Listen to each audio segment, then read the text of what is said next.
The 1981 classic movie Clash of the Titans is a famous adventure film loosely based upon the Greek myth of the hero Perseus. It famously features the final work of stop-motion visual effects artist Ray Harryhausen. But as great as this movie is, it differs from the true mythology.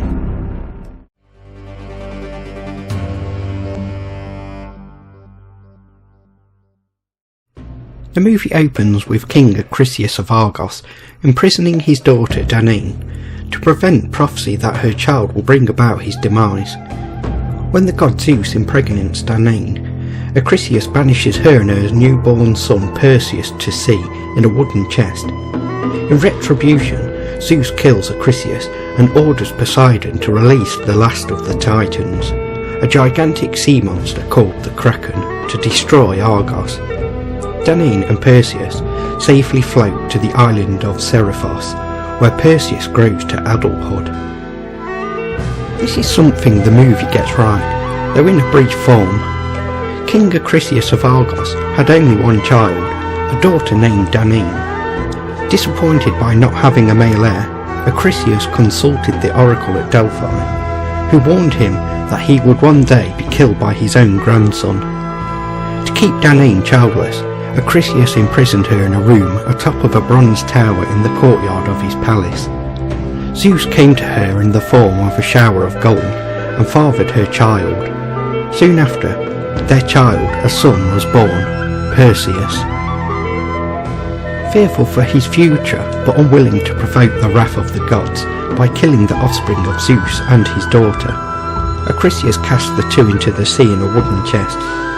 Danae's fearful prayer, made while afloat in the darkness, kept both alive. Mother and child washed ashore on the island of Sephiros, where they were taken in by the fisherman Dictys, who raised the boy to manhood. The brother of Dictys was Polydectes, the king of the island.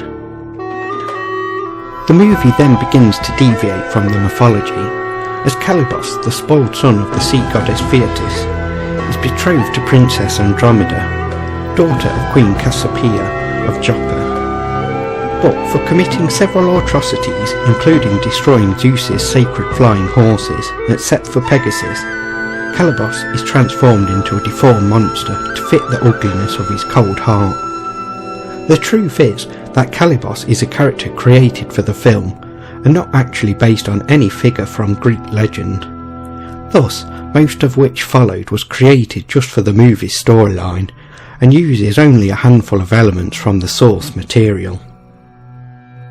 The true mythology is that when Perseus was grown, Polydectes came to lust for the beautiful Danae. Perseus believed Polydectes was less than honourable and protected his mother from him. Then, Polydectes plotted to send Perseus away in disgrace. He held a large banquet where each guest was expected to bring a gift. Polydectes requested that the guests bring horses, under the pretence that he was collecting contributions for the hand of Hippodamia. Perseus had no horses to give, so he asked Polydectes to name the gift. He would not refuse it. Polydectes held Perseus to his rash promise and demanded the snake-haired Medusa's head.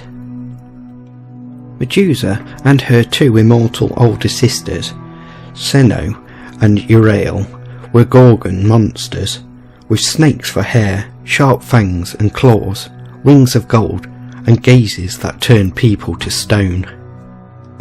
Before setting out on his quest, Perseus prayed to the gods, and Zeus answered by sending two of his older children, Hermes and Athena, to bless their half-brother with the weapons needed to defeat Medusa.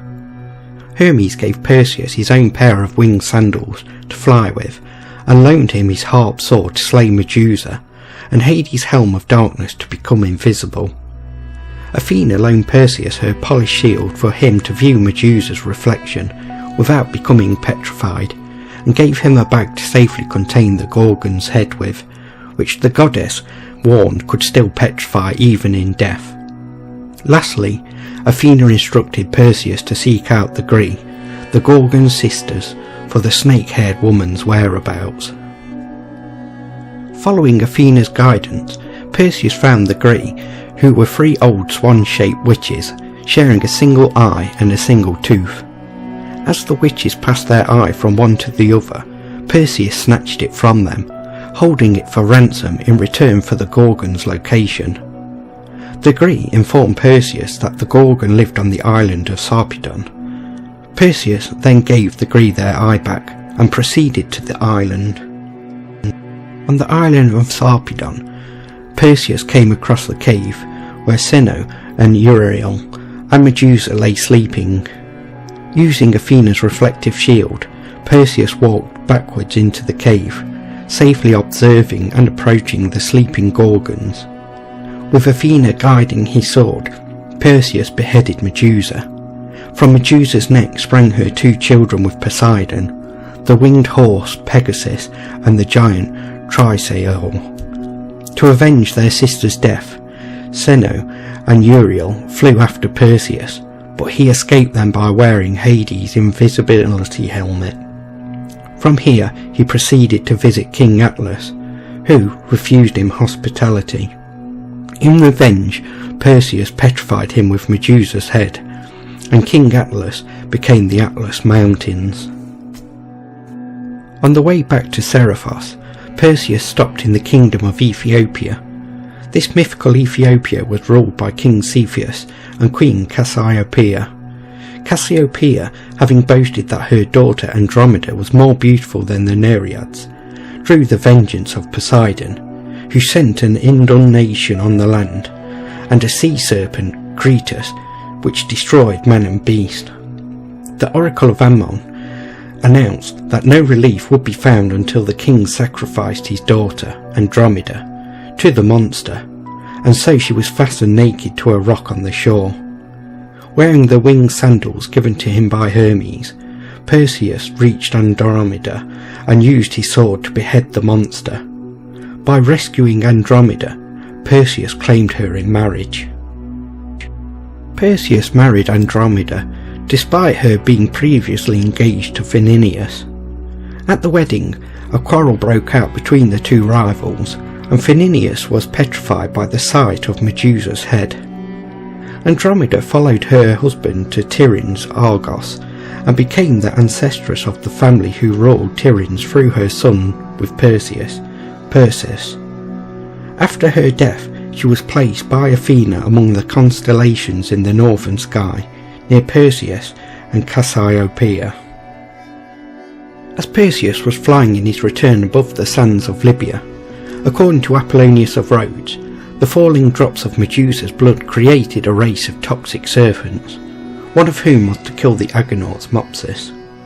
Upon returning to Seriphos and discovering that his mother had to take refuge from the violent advances of Polydectes, Perseus killed him with Medusa's head, and made the fisherman Dictys, who then married Danae, the new king of Seriphos. Perseus then returned his magical loans and gave Medusa's head as a gift to Athena. Perseus returned to Argos, but when Acrisius learned of his grandson's approach, mindful of the oracle, he went into voluntary exile in Thessaly. There, the king of Larissa was holding funeral games for his father. Competing in the discus throw, Perseus' throw veered off course and struck Acrisius, killing him instantly, thus fulfilling the prophecy. Though some may say that the movie is a work of fiction based upon a myth, which itself is just a story, it is only fair to say that Greeks considered him as an authentic historical figure and was part of their culture and history, and should be treated as such. Clash of the Titans is an all-time classic and one of my favourite movies which I grew up watching, and I highly recommend it. But if you want the true story of Perseus, it is better to read a book on Greek mythology.